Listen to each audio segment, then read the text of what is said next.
కల్పించినటువంటి ఇక్కడికి వచ్చేసినటువంటి అందరి సోదరులకు మరి వేదిక మీద ఆసీనులైనటువంటి పెద్దలు అందరూ కూడా సుభాష్ అన్న గారు కానీ వీరన్న గారు కానీ నవాజ్ రెడ్డి సార్ గారు కానీ మల్లన్న కానీ అనసూజ రాజశేఖర్ కానీ అదేవిధంగా మాధవ్ రెడ్డి కానీ ప్రవీణ్ కానీ గోర్పోల్ ప్రవీణ్ రెడ్డి కానీ ఇట్లా అందరికీ ఉప సర్పంచ్ గారు మొగలన్న గారు కానీ అందరికీ పేరు పేరున మరి శివాజీ జయంతి 396వ జయంతి శుభాకాంక్షలు తెలియజేస్తా ఉన్నా.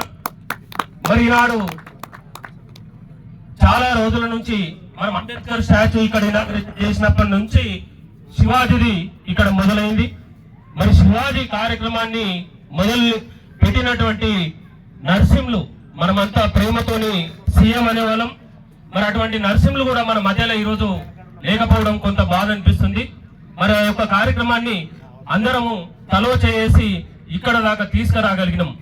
మరి ఈ యొక్క కార్యక్రమం ఇంత పెద్దగా జరుగుతా ఉందంటే ఉమ్మడి పుల్కల మండలానికి సంబంధించినటువంటి యువకులంతా కూడా ఇక్కడ విచ్చేసినందుకు వారికి కూడా పేరు పేరున కృతజ్ఞతలు తెలియజేస్తా ఉన్నాను.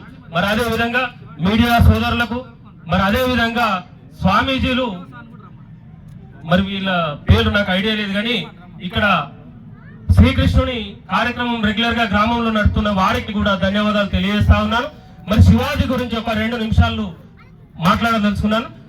ఈనాడు శివాజీ గారు భారతదేశ చరిత్రలో ఆనాడు ఉన్నటువంటి మొఘలులు పోరాటం చేస్తూ దేశమంతటా వాళ్ళు రాజ్యాలను నిర్మించుకుంటూ వస్తున్నటువంటి క్రమంలో స్వరాజ నినాదాన్ని ఎత్తుకొని భారత భూభాగంలో మేమే స్వయంగా రాజులమవుతాం, మా పాలన మేమే చేసుకుంటాం, మా రాజ్యాన్ని మేమే పరిపాలించుకుంటామని తాను ఆ నినాదించిన దినం ఆ రోజు అనేక కష్టాలతో మొదలైంది. మరి ఆనాడు సైనిక బలం శివాజీ మహారాజుకు చాలా తక్కువ. మరి ఆనాడు ఉన్నటువంటి మన ముస్లిం రాజులు ఎవరైతే ఉన్నారో మరి వారి బలం చాలా ఎక్కువ. మరి అంత బలమున్నటువంటి సైన్యాలని రాజులని వారితో యుద్ధం చేసి గెలవడం అనేది చిన్న విషయం కాదు.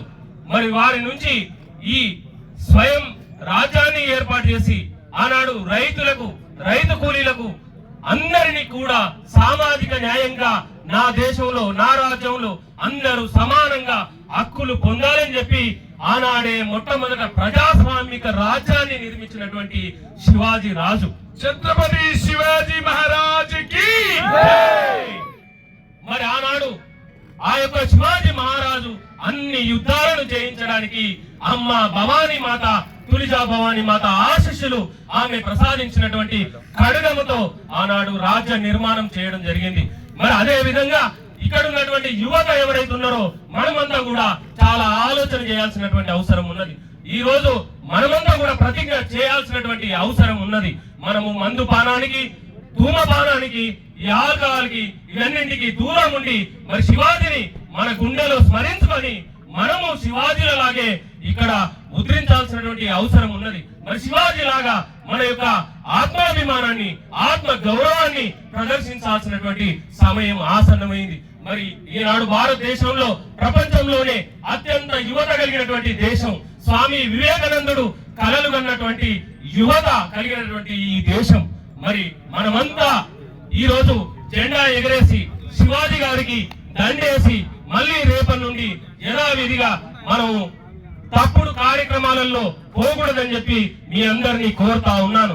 ఇక్కడ వచ్చినటువంటి వీర సైనికులు మీరంతా శివాజీ మహారాజు యొక్క సైనికుల్లాగా ఇక్కడ ఉన్నటువంటి యువత మరి రేపు కదిలి ఈ దేశంలో, ఈ జిల్లాలో, ఈ మండలంలో, ఈ రాష్ట్రంలో మరి వీర శివాజీ వారసులుగా మనము మన ప్రాంతాన్ని నిర్మించడానికి పూనుకోవాలని మీరందరూ కూడా ప్రతిజ్ఞ పూనాలని మీ అందరినీ కోరుకుంటూ మరి భవానీ మాత ఆశీస్సులు మనందరికి ఉండాలని, చక్రయాలి అనంత పద్మనాభ స్వామి ఆశీస్సులు కూడా మనందరికి ఉండాలని, శివాజీ కలలు కన్న రాజ్యాన్ని నిర్మించడానికి మీరంతా ముందుకు రావాలి. మనమంతా కదిలి ఇక్కడ శివాజీ రాజ స్థాపనకు మనం పూనుకుందామని కోరుకుంటూ అందరినీ ఒకసారి జై భవానీ, జై శివాజీ, జై భవానీ, జై శివాజీ, జై శివాజీ, జై భవానీ, జై శివాజీ, జై భవానీ, జై సంభాజీ, జై శివాజీ, జై సంభాజీ. జై మరి ఎందుకంటే వక్తలు సుభాష్ అన్న గారు గాని వేణన్న గారు గాని